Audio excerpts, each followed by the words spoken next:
ఒక పల్లెలో పాపమ్మ అనే పేదరాలికి జోగు, నాగు అని ఇద్దరు పిల్లలు. చిన్నప్పుడే వాళ్లకు తండ్రి పోవటం చేత పిల్లలను పోషించే భారమంతా ఆమెపైనే పడింది. అది చాలా చిన్న పల్లె. దగ్గర్లో చిన్న అడవి, దూరంగా పెద్ద కొండలు కనబడుతుంటాయి.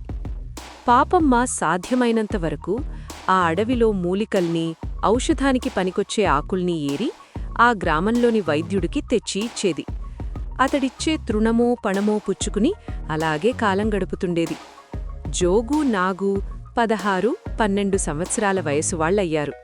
మూలికల్ని తేవడంలో, ఔషధాలకు ఉపకరించే ఆకుల్ని కోయడంలో తల్లికి సాయపడేవాళ్లు. ఒకనాడు వైద్యుడు ఏవో మూలిక కావాలంటూ దానికి సంబంధించిన గుర్తులను చెప్పి తీసుకురమ్మన్నాడు. జోగు, నాగు అడవి అంతా గాలించినా అది దొరకలేదు. దూరంగా ఉండే ఆ కొండల్లో అవి దొరుకుతాయని తల్లి చెప్పింది. మర్నాడు ఉదయమే కాలినడకన వాళ్లు బయల్దేరారు. సూర్యుడు నడుమధ్యకు చేరేపటికి వాళ్లు కొండల మధ్యకి చేరారు.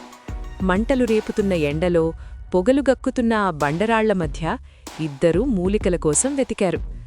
మెల్లగా సూర్యుడు అస్తమించేసరికి తెచ్చిన 2 సంచుల్ని వాళ్లు మూలికలతో నింపారు. జోగు చెమట తుడుచుకుని ఒళ్ళు విరుచుకుంటూ, నాగు, ఇక ఇంటికి బయల్దేరదాం అన్నాడు. అప్పటికే ఓ బండకు వీపు ఆనించి ఆపసోపాలు పడుతున్నాడు నాగు. ఈ రాత్రికిక్కడే నిద్రపోతే ఏం అన్నాడు నాగు. జోగు శరీరం గొంగళి పురుగు పాకినంతగా కంపరమెత్తింది. ఈ కొండల్మొచ్చే రాత్రి ఎలా గడపడం? పురుగు పుట్రా, వద్దులే అన్నాడు కోపంగా. నాగుకు కునికిపాట్లు వస్తూ ఎవరో కుదిపినట్టయింది. నిద్రొస్తోంది, బయల్దేరవచ్చులే, కాసేపాగు అన్నాడు మత్తుగా. జోగుకు తమ్ముడంటే అమితమైన ప్రేమ. వాడి ఒళ్ళు విరుపు, కునికిపాట్లు చూసి జాలి కలిగింది. కాసేపు ఆగే బయల్దేరవచ్చని తానూ పక్కగా మరో బండికు చేరగిలబడ్డాడు. మనం నిద్రపోతున్నామని కాలమూ నిద్రపోతుందా? ఊహూ, కాలానికి అలుపు, ఆయాసమూ లేదు. ఎవరికోసమూ నిలవకుండా దాని మానానది నడుస్తూనే ఉంటుంది. సూర్యుడు దిగిపోయాడు. చంద్రుడు పైపైకి ఎగబ్రాకాడు. దూది ఎండవేసినట్టుగా వెన్నెల. పగలల్లా ఎండలో పనిచేసిన జోగు, నాగులు కళ్ళు మూయటమే తడవుగా నిద్రలోకి జారుకున్నారు. చల్లని వెన్నెల, చల్లని పైరుగాలి, చీమ చిటుక్కుమనేటంత నిశ్శబ్దం అన్నాదమ్ములిద్దరికీ జోలపాడేసింది. పావురాలు రెక్కలు కదిలించినలాంటి చిన్న మృదువైన శబ్దం. దానికే నాగు ఉలిక్కిపడి కళ్ళు తెరిచాడు. వాడికి రాత్రళ్ళు అమ్మ పక్కన లేందే నిద్రపట్టదు. అంత భయం. అన్నా, అన్నా అని మెల్లగా జోగు భుజంగీకాడు. జోగు బిత్తిరగా కళ్ళు తెరిచాడు. వెన్నెల కూడా వచ్చేసిందిరా నాగు అన్నాడు జోగు భయంగా. ఇక రాత్రికి అక్కడే కాలం గడపాలనే భయం జోగును హడల్కొట్టింది. అది కాదురా, ఏదో ఉరుకుతున్నట్టు వినబడింది. సింహమో పెద్దపులో అన్నాడు నాగు. సింహాలు, పులులు ఇక్కడ లేవులే, కోతో కొండముచ్చో అయ్యుంటుంది అన్నాడు జోగు భయంగా. ఇద్దరూ ఆ వెన్నెల్లో చుట్టూ చూశారు. ఎదురుగా ఉన్న ఓ పెద్ద రాయి వెనుకనుంచి ఈసారి పెద్దగా ధ్వని వచ్చింది. నాగు ఒక్క పరుగులో జోగు మెడపుచ్చుకుని అన్నా, అన్నా అన్నాడు. అదే సమయంలో శ్రావ్యమైన చిన్న పెద్ద నవ్వులు ఆ రాతివెనునించి ప్రతిధ్వనించినాయి. జోగు సగం భయం పోగా తల ఎత్తి అటు చూశాడు. నాగు భయంభయంగా కొంచెం తల ఎత్తి సగం కళ్ళు తెరిచాడు. ఇద్దరు దృష్టి ఆ నవ్వులు, ఆ రాతి వెనక కదిలే అందమైన మొహాలు ఆకట్టుకున్నాయి. మరునిమిషానికే ఆ రాతి వెనుక నుంచి అనేకమంది గంధర్వకన్యలు వాళ్ల దగ్గర దిగారు.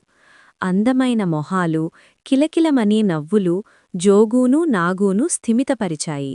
జోగు, నాగు లేచి నిలబడ్డారు. గంధర్వకన్యలు బొంగరాలలాగా వాళ్ళిద్దరి చుట్టూ తిరుగుతూ నాట్యం చెయ్యసాగారు. సోదరులిద్దరూ భయం పోయి ఆనందంతో చప్పట్లు చరిచారు. ఎంత అందమైన పిల్లలు అన్నాడు జోగు. ఎంచక్కగా ఆడుతున్నారు అన్నాడు. ఆ మాటలతో నాట్యం ఆగిపోయింది. పాటలు ఆగిపోయాయి. గంధర్వకన్యలు అన్నదమ్ముల చుట్టూ నిలబడి ఆ మాట ఈ మాట అనసాగారు. ఈ ఊరు వస్తారా? చాలా బాగుంటుంది అన్నది ఓ గంధర్వకన్య. ఓ వస్తాం, అయితే దారెటూ అని అడిగాడు నాగు. తొందరపడవద్దని జోగు తమ్ముణ్ణి చేత్తోలే వారించాడు. అదే మా ఊరికి దారి అని ఓ గంధర్వకన్య వేలుతో చూపింది. జోగు, నాగు అటు చూశారు. ఒక అద్భుత దృశ్యం. వాళ్ల కళ్ళు ఆ అందానికి జిగేలుమన్నాయి. అది ఇంద్రధనస్సులా ఉందే అన్నాడు జోగు. ఇంద్రధనస్సు కాదు, మా ఊరుకు ఈ కొండలకు మధ్య వంతెన అన్నది గంధర్వకన్య. వెళ్ళామా అని అడిగాడు నాగు జోగును. ఏమో అంటూ సంశయించాడు జోగు. ఇదంతా వింటున్న గంధర్వకన్యలు అన్నదమ్ముల చేతుల్ని మృదువుగా పట్టుకుని ఆ ఇంద్రధనస్సులా ఉన్న వంతెన మీదుగా తమ దేశంలోకి తీసుకుపోయారు. అన్నదమ్ముల ఆనందానికి హద్దులు లేకుండా పోయినాయి. వాళ్ల విన్న శాస్త్రాల్లో, కన్న కాలంలో మాత్రమే ఉన్న అన్ని అందాలు, ఆనందాలు అక్కడ వాళ్లు చూడగలిగారు. రోజులు, నెలలు, సంవత్సరాలే గడిచిపోతున్నా వాళ్లకు ఇంటి ధ్యాసగాని, అమ్మ తలపుగాని కలగలేదు. గంధర్వకన్యల అందమైన మొహాలు, కమ్మని పాటలు, తీయని మాటలు వాళ్ల సర్వం మరిచిపోయేట్టు చేసినాయి. ఓనాడు జోగు నాగు ఆ గంధర్వలోకంలోని కొండల్లో ఈతలు వేసుకుంటూ షికారుకు వెళ్ళున్నారు. హఠాత్తుగా నాగు దృష్టి దారిపక్కన దుబ్బుగా పెరిగిన ఓ చిన్న చెట్టు మీద పడింది. అబ్బా, ఇలాంటి చెట్టు మనం ఎక్కడో చూశామే అన్నాడు నాగు జోగుతో. జోగుకు వెంటనే గుర్తుకొచ్చింది. ఆ చెట్టు ఇంకా కొన్ని మూలికల కోసమే తానూ తమ్ముడూ ఇంటినుంచి బయల్దేరామని. తాము తల్లి గ్రామానికో కొండలకో వెళ్లడం, మూలికలు వెతకడం అంతా నిన్ననో మొన్ననో జరిగినట్టుగా ఉంది. అమ్మ ఏమనుకుంటూ ఉందో? రాత్రికి తిరిగి రాకపోతే బెంగపెట్టుకోదు? ఈ ఆలోచన ఇద్దరికీ బాధ కలిగించింది. సరాసరి గంధర్వకన్యల దగ్గరకు పోయి, ఇక్కడికి మేము వచ్చి ఎంతకాలమైంది అని అడిగారు. గంధర్వకన్యలు నవ్వి, మీ దేశంలో మల్లే మా దేశంలో కాలం కొల్చేందుకు ఘడియారాలు అవి లేవు అన్నారు. అయితే మా దేశం వెడతాం అన్నారు ఇద్దరూ. ఏం, ఇక్కడ బాగలేదా అన్నారు గంధర్వకన్యలు. బాగనే ఉంది, కాని మేము తీసుకుపోవలసిన మూలికల మాట మరిచిపోయి ఇక్కడ కాలయాపన చేశాం, ఇక వెళ్ళాలి అన్నారు నాగు జోగు. ఎంత చెప్పినా లాభంలేకపోగా గంధర్వకన్యలు జోగు నాగుల్ని ఆ ఇంద్రధనస్సులాంటి వంతెన మీదుగా తిరిగి ఈ లోకానికి దింపారు. జోగు నాగు సాయంకాలానికల్లా మూలికలున్న సంచిలతో ఇంటిని సమీపించారు. వాళ్ల ఇల్లు వాళ్లే గుర్తుపట్టలేనంతగా మారిపోయింది. కప్పు కూలిపోవడానికి తయారుగా ఉంది. ద్వారబంధాలు, తలుపులు పుచ్చిపోయి చెక్కలు ముక్కలుగా రాలిపోతున్నాయి. వాళ్లు ఆశ్చర్యంతో అవన్నీ చూస్తూ తలుపు తట్టారు. ఎవరు బాబులు అంటూ వణుకుతున్న గొంతుతో ఓ వృద్ధురాలు తలుపు తెరిచింది.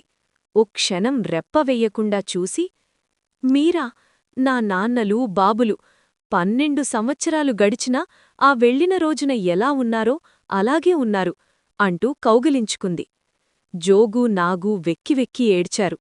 గంధర్వకన్యల అందచందాలకు మోసపోయి కన్నతల్లికి కలిగించిన బాధ గ్రహించారు.